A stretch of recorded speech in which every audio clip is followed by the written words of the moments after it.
ఎల్లంకొండ రాజు అది విశాఖపట్నం జిల్లా గాజువాక నియోజకవర్గం.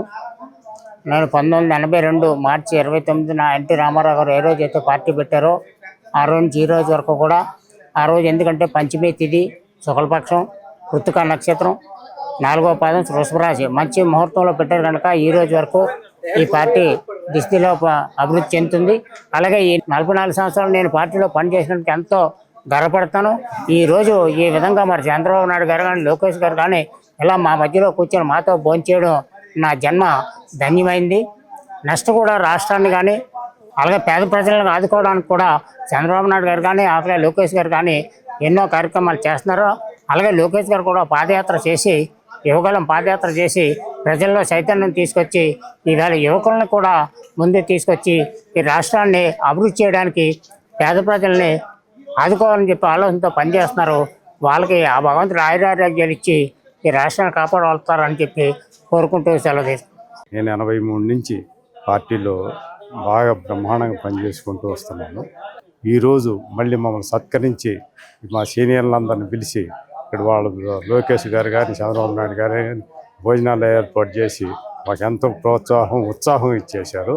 దీన్ని మనస్ఫూర్తిగా సగర్వంగా ఇంకా పార్టీకి మా కృషి ఇంకా ఇంప్రూవ్ అయింది. ఈ రోజుతోటి పనిచేస్తామని చెప్పి నా హృదయపూర్వకంగా తెలియజేసుకో. రోజు సన్మానం చేసి భోజనాలు పెట్టి ఒక సీఎం మాతోని భోజనం చేసుకొని సన్మానం పెట్టి వెళ్ళారని అంతే సరసాలుగా ఏ నాయకుడు కూడా దగ్గరుండి ఆ గిరిజనులతో కానీ పేదవాళ్ళతో కానీ భోజనం చేసిన నాయకుడు ఎక్కడా చూడలేదు. ఈరోజు మాతో పాటు మా పక్కన కూర్చోండి భోజనం చేసుకొని మాతో పాటు కూర్చోండి సుఖం భోజనం చేస్తుండి మాట్లాడుతుండి మరి వెళ్ళిన సీఎం ఎక్కడా చూడలేదు. నారా చంద్రబాబు నాయుడుగా మాత్రం దక్కింది, తెలుగుదేశం పార్టీకి మాత్రం ఇది దక్కింది అని కోరుతున్నాను.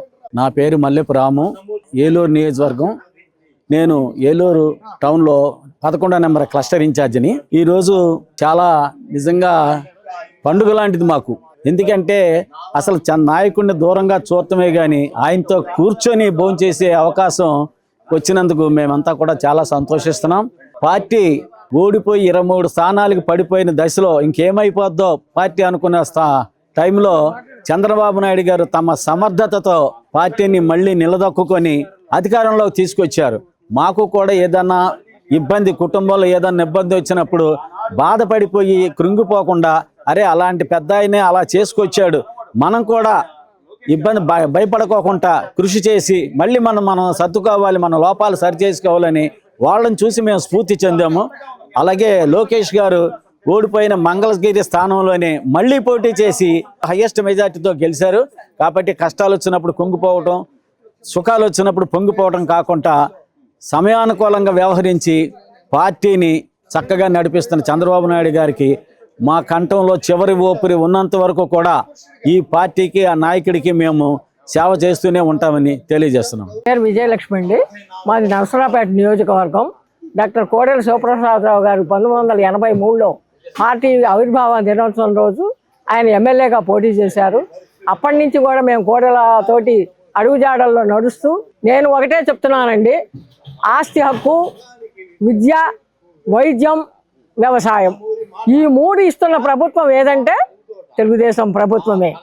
భవిష్యత్తులో కూడా ఈ ఆంధ్రప్రదేశ్ ప్రజానీకానికి ఒకటే చెప్తున్నా, నేను తెలుగు తల్లి మహిళలారా అందరూ కూడా మీరందరూ ఆంధ్రప్రదేశ్ మహిళా లోకానికి అందరికి కూడా ఒక విజ్ఞప్తి చేస్తున్నా, భవిష్యత్తులో కూడా ఎప్పుడు ఎన్నికలు వచ్చినా కూడా తెలుగుదేశం పార్టీని గెలిపించాలి, చంద్రబాబు నాయుడు గారిని ముఖ్యమంత్రిగా చేసుకోవాలి, కూటమి ప్రభుత్వానికి నిరంతరం పరంపరగా ఎన్ని ఎన్నికలు వచ్చినా కూడా కూటమి ప్రభుత్వాన్ని గెలిపించాలని చెప్పనని నాకు ఈ అవకాశం ఇచ్చిన తెలుగుదేశం పార్టీ గౌరవాన్ని చాలా ఆనందంగా అనుభవిస్తూ ఇవాళ ఈ 70 ఏళ్ల వయసులో కూడా నేను ఇంత ఉత్సాహంగా ఉంటున్నానంటే ఒక ఆరోగ్యకరమైన పార్టీ, ఒక ఆరోగ్యకరమైన నాయకులు, అలాంటి వాళ్ళ కింద నేను పనిచేస్తున్నాను. కాబట్టి ఇవాళ ఇంత దూరం వచ్చి నా యొక్క అభిప్రాయాన్ని చెప్తున్నాను. నా పేరు రేణుకాదేవి. నేను శ్రీకాళహస్తి నియోజకవర్గం నుంచి వచ్చాను. నేను మహిళా ప్రెసిడెంట్ నుంచి ఎదుగుతూ శ్రీకాళహస్తి దేవస్థానం బోర్డు మెంబర్గా 2 times చేశాను. స్టేట్ బీసీసీఎల్ ఆర్గనైజింగ్ సెక్రటరీగా ఇప్పుడు ఉంటున్నాను. మరి ఇంత అవకాశాలు మా మహిళలను గుర్తించి మా మహిళలకు పెద్ద పీటను వేసినటువంటి తెలుగుదేశం పార్టీ అని కూడా గొప్పగా చెప్పుకోగలం. కాబట్టే మేము మహిళలు ఈ రోజు ఇంత ధైర్యంగా ఇంత ముందుకు రాగలిగామంటే నాకు 73 ఏళ్ళండి. ఎప్పటికీ కష్టపడుతున్నా, పార్టీ కోసం అహర్నిశలు కష్టపడుతున్నా, తిరుగుతున్నా, బూతుల కాడ ఉంటున్నాం. ఎందుకు? పార్టీ మీద అభిమానం. అన్న రామారావు గారు పెట్టినటువంటి పార్టీ ఇది. పార్టీ ఎప్పటికైనా కానీ ఇలాగే ఉండాలి. చంద్రబాబు నాయుడు గారు 100 ఏళ్ళు జీవించాలి మేము ఆశిస్తున్నాం. మా కాళహస్తీశ్వరుని మరియు వెంకటేశ్వర స్వామిని కూడా ప్రార్థిస్తున్నామని ఇందు మూలకంగా ప్రజలందరికీ కూడా తెలియపరుస్తున్నాం. జై తెలుగుదేశం. నా పేరు గురుపాటి గోపీచందు, మాది మచిలీపట్నం. నేను 1982 నుంచి పార్టీలో, అంటే నేను రాజకీయం కుటుంబం నుంచి వచ్చినాని కాదు, ఎన్టీఆర్ అభిమానిగా 82 సంఘాలకి గౌరవాధ్యక్షుడిగా ఉండేవాడిని. అట్లా రాజకీయాల్లోకి ఆయన బట్టి వచ్చాను. మరి మచిలీపట్నం మార్కెట్ యార్డ్ చైర్మన్గా ఒక 3 సంవత్సరాలు, కృష్ణా జిల్లా గ్రంథాలయ సంస్థ చైర్మన్గా 7 సంవత్సరాలు పనిచేశాను. ఇవాళ మొదటి నుంచి ఉండాలని, మరి ఇప్పటికీ స్టిల్ యాక్టివ్ వర్కర్స్ని గుర్తించి ఈ రకంగా సహపంక్తి భోజనం అందరం కలిపి చేసి మంచి చెప్పర మాట్లాడుకున్నాం. ఎంతో గౌరవంగా కార్యకర్తలను చూసేటువంటి పార్టీ తెలుగుదేశం పార్టీ.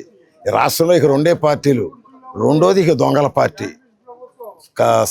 దొంగ సారాలు, గంజాయి, బ్లేడ్లు బ్యాచ్లు, ఇటువంటి వాళ్ళంతా ఒక పార్టీ. రాను రాను ఒకే మొక్కలో చెప్తున్నాను, తెలుగుదేశం పార్టీ వాళ్ళంటే పచ్చ చొక్కా వేసుకుని గౌరవంగా శుభ్రమైన కుటుంబంలోంచి వచ్చిన వాళ్ళని చెప్పి పిల్లలు ఇవ్వటానికి వస్తారు. వైఎస్ఆర్ పార్టీ అంటే చీచి అని చెప్పి మళ్ళీ గౌరు చేస్తూ ఉంటారు. ఈరోజు తెలుగుదేశం పార్టీ ఆవిర్భావ దినోత్సవం సందర్భంగా ఈరోజు మమ్మల్ని పార్టీ పుట్టిన దగ్గర నుంచి ఉన్న కార్యకర్తలందరినీ తీసుకొచ్చి సీఎం గారి ఇంట్లో మాకు ఘనంగా సత్కరించడం జరిగింది. నేను 82 పార్టీ ఆవిర్భావం నుంచి పార్టీలో ఉన్నాను. ఆ రోజు అన్న ఎన్టీ రామారావు గారి పిలుపు మేరకు తెలుగుదేశం పార్టీలో జాయిన్ అయ్యాను. 83 అధికారంలోకి వచ్చిన దగ్గర నుంచి జిల్లా పార్టీ కార్యవర్గ సభ్యురాలుగా, తర్వాత జిల్లా మహిళా ప్రెసిడెంట్గా, తర్వాత జిల్లా రాష్ట్ర వైస్ ప్రెసిడెంట్గా నేను ఎన్నో పదవులు చేశాను. అలాగే ఆ రోజున ఎన్టీ రామారావు గారు regional chairman women and child welfare డిపార్ట్మెంట్లో నాకు మంచి పదవిని ఇచ్చారు, నామినేటెడ్ పోస్ట్. తర్వాత చంద్రబాబు నాయుడు గారు కూడా నాకు రీజనల్ చైర్మన్గా ఇచ్చారు. 1985లో నేను కాకినాడ మున్సిపల్ చైర్మన్గా పోటీ చేయడం జరిగింది. ఈ రోజుకి కూడా పార్టీ అభివృద్ధి కోసం పాటుపడుతూనే ఉన్నాను. అది గుర్తించి ఈరోజు మాకు ఈ విధంగా మంచి సన్మానం చేశారు. నేను పార్టీని అంటిపెట్టుకుని పార్టీ మీద విశ్వాసంతో ఇన్ని రోజుల నుంచి పనిచేస్తూ పార్టీ అభివృద్ధికే జీవితకాలం పనిచేస్తానని ఈ రోజున నేను ఈ సందర్భంగా తెలియజేస్తున్నాను. పులిశెట్టి శ్రీనివాసరావు, అనకాపల్లి జిల్లా. నాకు చాలా ఆనందంగా ఉంది. ఎందుకంటే ఒక విజన్ ఉన్నటువంటి నాయకుడు చంద్రబాబు నాయుడు గారు ఒక యువగలం పాదయాత్రతోటి తండ్రికి తగ్గ తనయుడుగా, తాతకు తగ్గ మనవుడుగా, యువగలం నాయకుడుగా, ప్రజా నాయకుడుగా, జన నాయకుడుగా ఆ కుటుంబ సభ్యులతోటి వారితో కూర్చొని మేము భోంచేయడం అన్నది మాకు చాలా తెలుగుదేశం పార్టీ మాకు ఇచ్చినటువంటి ఈ 44 సంవత్సరాల గౌరవంగా భావిస్తున్నాము. నిజంగా మాకు చాలా ఆనందంగా ఉంది. తెలుగుదేశం పార్టీ ప్రస్థానం నుంచి నాటి నుంచి నేటి వరకు కూడా అన్నయ్య ఎన్టీ రామారావు గారు ఉన్నప్పుడు మున్సిపల్ కౌన్సిలర్గా నేను మొదలుపెట్టి తెలుగు అధ్యక్షులుగా, పట్టణ శాఖ అధ్యక్షులుగా, జిల్లా అధికార ప్రతినిధిగా, అనకాపల్లి నియోజకవర్గ పార్టీ కార్యాలయం కార్యదర్శిగా 13-14 సంవత్సరాల్లోని సమన్వయకర్తగా పార్టీకి అంకితభావంతో పనిచేస్తున్నాను. నేనే కాదు, నా కుటుంబ సభ్యులు పనిచేయవలసిన అవసరం ఉంది. ఎందుకంటే చంద్రబాబు నాయుడు గారు, నారా లోకేష్ గారు ఈ రాష్ట్రాన్ని బాగు చేయగలరు. లాస్ట్ దుష్ట శక్తులు పరిపాలించే రాష్ట్రాన్ని నల్లకొల్లాలం చేశారు. మళ్ళీ వాటి నుంచి మళ్ళీ ఈ రాష్ట్రాన్ని మళ్ళీ కాపాడుకుంటూ భవిష్యత్ తరాల వారికి తెలుగుదేశం పార్టీ సూర్యచంద్ర ఉన్నంత వరకు కూడా తెలుగుదేశం పార్టీ చిరస్థాయిగా ఉండాలని మనసా వాచ కర్మని కోరుకుంటూ చాలా ఆనందంగా ఉంది. జై తెలుగుదేశం, జై నారా చంద్రబాబు నాయుడు గారు, జై నారా లోకేష్ గారు.